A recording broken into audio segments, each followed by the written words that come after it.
Scoots and Will Show, Episode 3, Segment 3.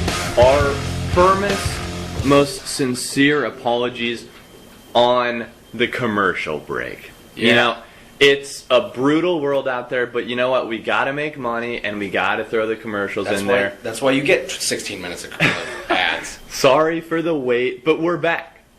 And earlier this week, on Twitter, I'm sure most of you know, A tragedy happened.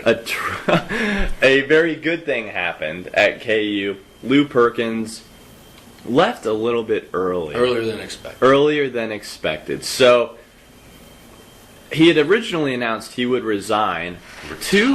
Retire. Quote unquote. 2 months after he was due for a $600,000 bonus for staying for that long of a duration of time. That worked out pretty conveniently for him when he announced his retirement on his own terms. He wasn't fired. It came off really well for Lou, and he came out rich. As Sam Mellinger from the Kansas City Star put it earlier this week, had that come to fruition and he would have left 2 months after that $600,000 bonus, he would have left KU, jumped out of the KU plane on a golden freaking parachute. And that's what he wanted. The question becomes, and Will contradicted me earlier this week on it, Lou Perkins did a hell of a lot for KU. Absolutely. He won a national title in basketball. Well, he governed the athletic department, right, which won a national title in basketball, and an Orange Bowl in football, which, as far as I know, had never been done at KU. And a brand new multi-million-dollar football facility. Yeah, the Anderson Family Football Complex, yes. And renovations to Allen Fieldhouse, the Wagner Center, all that. Facility-wise, did a great job. Revenue shot through the roof. But here's where we separate, Will. Right. I think that the other things that he did, the ticket scandal, the whole way the Mangino thing was handled, what I already mentioned about how he conveniently scheduled his departure 2 months after his $600K bonus. And what else? There's more. Flying on luxury jets that the athletic directors at K-State and Missouri could only dream of flying on, but Lou Perkins did it routinely. You think that all the pluses of his career overcome and outweigh those minuses? Abso-freaking-lutely. And this is one of those very difficult things because I am not amoral. I am not an immoral person. I don't believe in lack of morals. Lou is not a good guy. I'm not going to defend his character. I'm not going to say, it's a great thing that, or it's fine what he did. It's not fine what he did. It's a bad thing. Probably illegal. Definitely illegal what he did in certain aspects. Well, the state of Kansas is doing a lot of research into whether or not they can actually put him on trial for what he did as athletic director at KU. Go on with your point, though.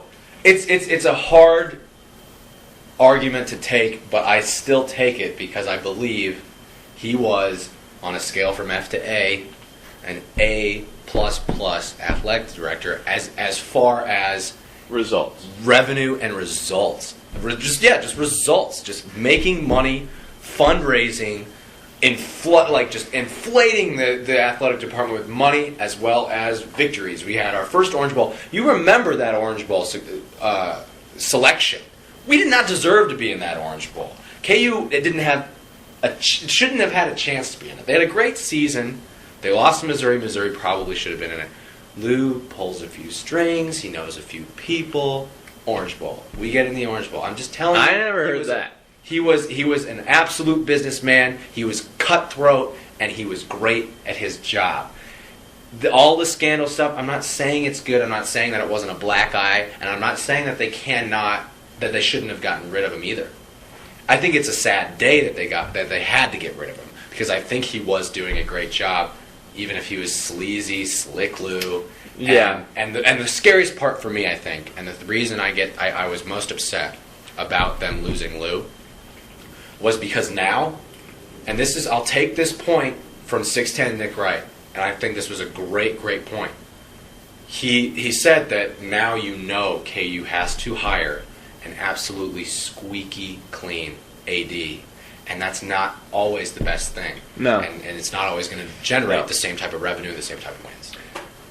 And, I mean, I think that, honestly, we're both right. You know what I mean? Yeah. We're both right in that, like, I agree with you that what Lou did was unacceptable. But at the same time, his pluses were incredibly high. He was voted by some publications as the most influential and strongest sports administrator in the world. Yeah. And it's easy to throw someone under the bus very quickly when they mess up. But and all the while forget all the great things they did for you. Let's not forget, heck, 2.5 years ago, if Lou Perkins walked into this room right now, we would have hit stop and we would have had our tongues on the floor, excited to see the guy. Absolutely. Now, if he walked in here, it'd be awkward. I'd pour my Diet Coke right on his head and tell him to get the heck out of my house. Here's my thing, though. Compared to, and I'll add this to Lou's positive side. Okay. This comes at a time when USC and Michigan and a lot of other schools are doing Connecticut, where he came from, and the John Calipari is running out there in the world, and there is a lot of dirty stuff going on in sports. High schoolers are getting paid. Tennessee and Lane Kiffin are sending beautiful college girls to high school recruits games in short dresses with signs with the players' names on it that they want. It is a brutal world.